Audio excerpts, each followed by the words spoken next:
Good evening. Good evening. Let's talk about cliffhangers. Yeah, let's. I love a cliffhanger. Me too. And the thing is, you don't know what you got to. He's gone, as Joni Mitchell once said. And she was talking about Doctor Who at the time, as far as I recall. Doctor Who and the Big Yellow Taxi. The thing is about a cliffhanger is it's not about, oh my God, what's going to happen now Clara's died. Obviously, it's not about that. We know that Clara's not died. And this, I've taken this from Tatwood or Elizabeth Sandifer or Doctor Who academics far more qualified than I. But the point of a cliffhanger is wanting to know how they've got out of it, isn't it? There is a chance that Missy is dead. She won't be dead. It's Missy. She's already made a point of... Okay, yeah. What was the phrase? Dying's not my thing, or whatever it was. But you don't realise how much a good cliffhanger is part of the DNA of Doctor Who until you've been deprived of one for a long time, and then you get one like that. So, since that's the last thing we saw, let's just reflect on that, apart from the Great Pottery Showdown, which is, there you go, Trial of a Time Lord, etc. But a good cliffhanger, what a fantastic thing. Let's wheel back to the beginning.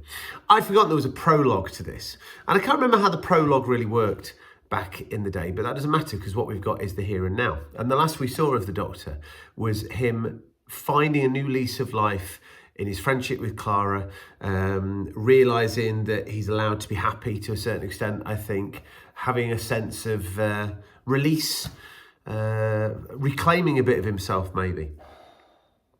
What are you sighing for? What? Nothing to do with you. Okay. I wasn't even listening to you. So, Divine Khan, of all places, where of course he's got some pretty bad memories, being lectured to like he's talking to his mom. I thought the Sisters of Khan were Khan, and they're not. It's Karn. Is that the Star Trek spelling? Yeah. Wrath of Khan, I think. I think so.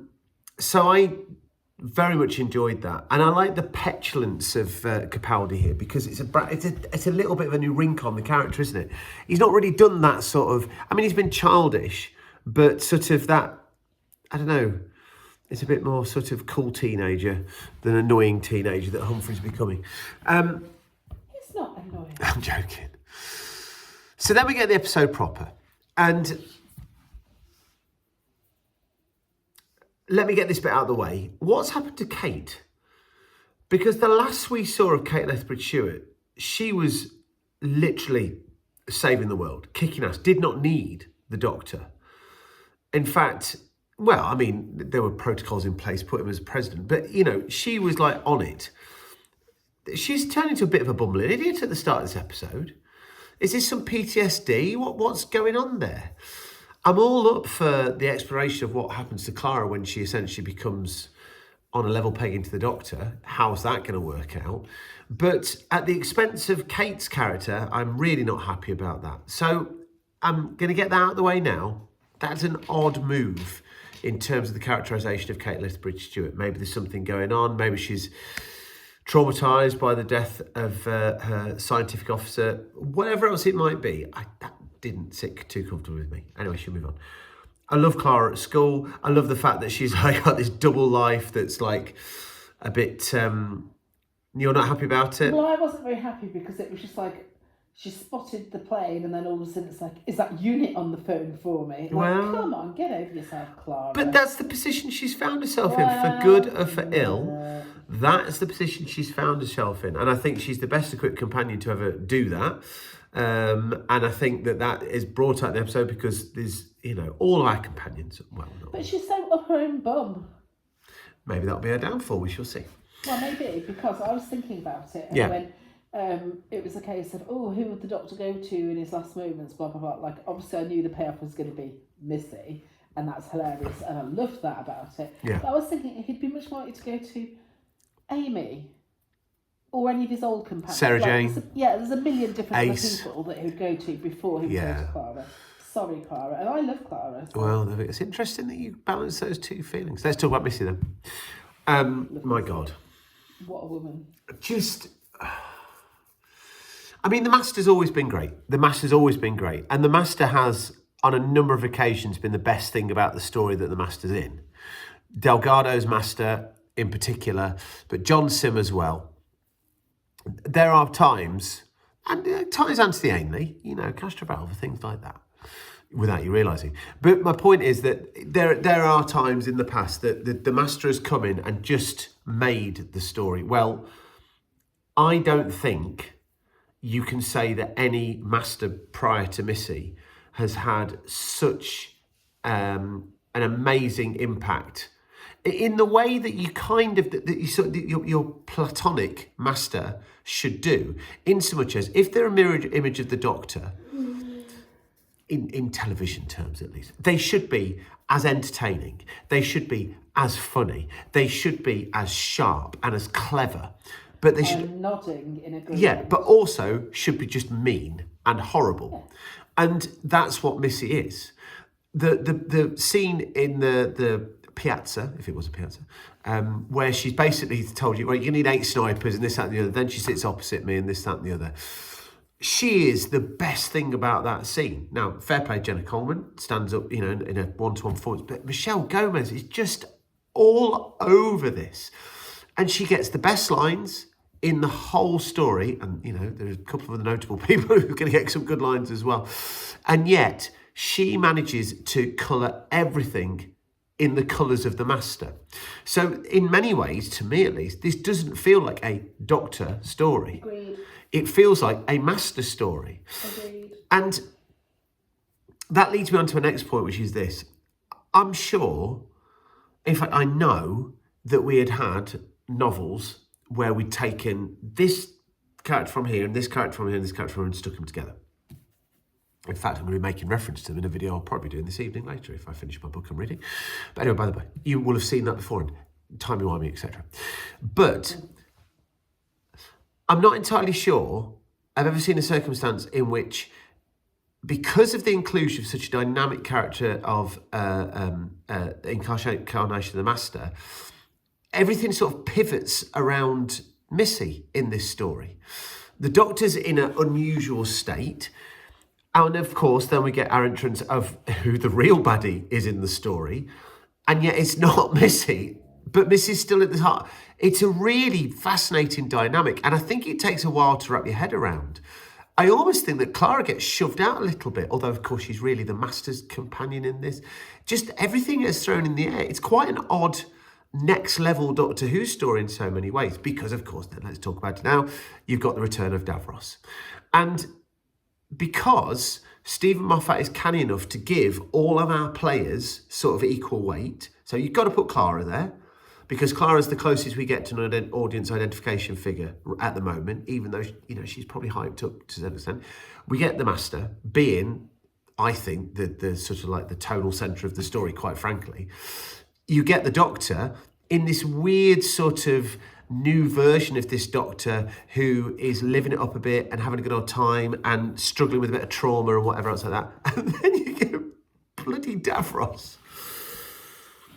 And the lovely thing about this is we're getting Davros as a character, not just as the leader of the Daleks. This is a Davros story. And of course the Daleks are there because the Daleks are sort of like, immovable force that sits behind him. But this is a Davros story. In the same way that Genesis the Daleks is a Davros story. And my gosh, the way those parallels are drawn, bless Humphrey at the start. He didn't quite cotton where we were at. And he says, it's an odd war where you've got lasers and aeroplanes and bows and arrows. And I'm thinking, I've got the next 3 weeks of your Doctor Who education planned out, and it's called Genesis of the Daleks. But anyway, so the fact that you've got this unusual Doctor Who story that in so many ways is reminiscent of those sort of fan fiction, or they're not fan fiction, but you know what I mean, the sort of novels written by the die-hard fans who would eventually become the writers of the programme, written by one of the greatest writer ever to write for Doctor Who, maybe the greatest Doctor Who writer to ever write for Doctor Who. And where we are finally able to start doing things like this, where we're taking these big characters that usually have set apart and throw them into the mix at the same time. What a combination. Those conversations between the Doctor and Davros, Missy's response to the Doctor's feelings about Davros, I thought I was your arch enemy. It was really, really good. Slapped his own So, she's just so good. So good. And it's just an absolute joy to behold. Now, Liv, tell me what you think. I thought the pancakes you made for Pancake Day were really lovely.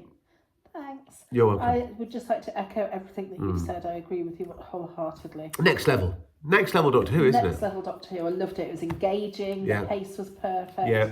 It had a good mix of sort of seriousness and also hilarity. And that balance of using the history of Doctor Who to inform a story. I don't know as a non-Doctor Who fan, because apparently there are some of them, but we're not in this house. But could you come to this story and pick up what you need to pick up? I think you probably could. I think the sort of the Baby Davros at the start, sketched the scene out pretty well. So here's how I want to end this, and it's odd how these things come together, these coincidences, as with Inception.